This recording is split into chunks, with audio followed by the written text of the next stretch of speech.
Aimé Césaire m'a dit une fois, les ravages mentaux de la colonisation commencent lorsque le dernier colon quitte le pays. Mais la plus grande séquelle qui peut se répéter sur des générations, c'est l'aliénation mentale. Il y a ce qu'on appelle le syndrome de Willie Lynch. Willie Lynch, c'est un Américain, un esclavagiste américain. Son nom, Lynch, a donné le mot lynchage, parce qu'il avait inventé la technique. Willie Lynch a écrit une lettre aux esclavagistes, en leur disant, je vais vous donner une technique psychologique pour que les Noirs dans les plantations vont entrer dans une guerre intestine permanente entre eux, qui fait qu'ils vous laisseront tranquille. Permanence. Et la lettre existe, vous pouvez la lire.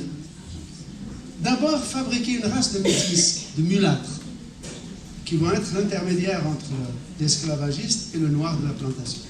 Le métis, il est haï par les noirs parce que c'est un noir qui est un peu blanc. Les blancs le méprisent parce qu'il n'est pas totalement blanc. Et donc, la haine des esclaves se reporte sur lui.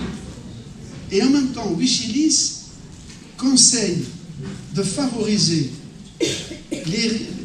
parmi les esclaves ceux qui sont en bonne santé contre les malades, ceux qui ont des différences de langue, des héritages linguistiques ou religieux différents, de créer et de donner des récompenses aux uns et pas aux autres, c'est-à-dire de créer une guerre civile silencieuse, souterraine, entre ces esclaves. Au point qu'il n'y a plus de solidarité possible entre eux, c'est-à-dire chacun voit dans l'autre un rival.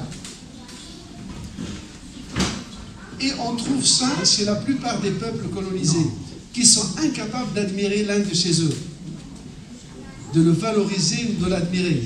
Parce que c'est comme si admirer un compatriote, c'est s'avouer inférieur à lui. Donc il y a cette rivalité, il y a cette jalousie qui fait qu'il y a une quasi-impossibilité de penser ensemble au bien commun. Les seuls qui sont sortis de cette névrose, ce sont les Indiens. Les Indiens, l'Inde, pour moi, c'est la plus grande leçon à méditer. L'Inde est le seul peuple au monde qui a été dominé par deux civilisations superposées en même temps. La civilisation musulmane de l'Empire mongol, sur laquelle est venue s'ajouter la civilisation anglaise, dominée par deux cultures en même temps. Et ils ont eu des prix Nobel en étant colonisés. Ils ont eu, je crois, un prix Nobel de chimie dans les années 30. Et un prix Nobel de littérature en étant colonisés.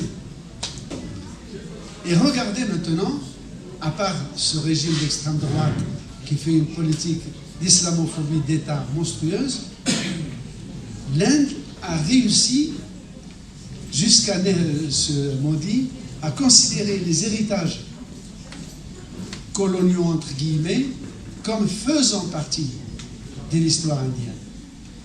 Voilà. Donc, il faut penser aux ravages de la colonisation qui continue de travailler dans l'inconscient. C'est-à-dire, il y a un petit colon dans la tête qui continue de dire « Tu es un incapable, tu ne peux pas réussir, vous ne pouvez pas vous entendre, vous ne savez pas vous gouverner, etc. » C'est une petite voix intérieure. C'est ça qu'il faut faire taire. Et c'est un travail psychologique très ardu et très fascinant. Merci.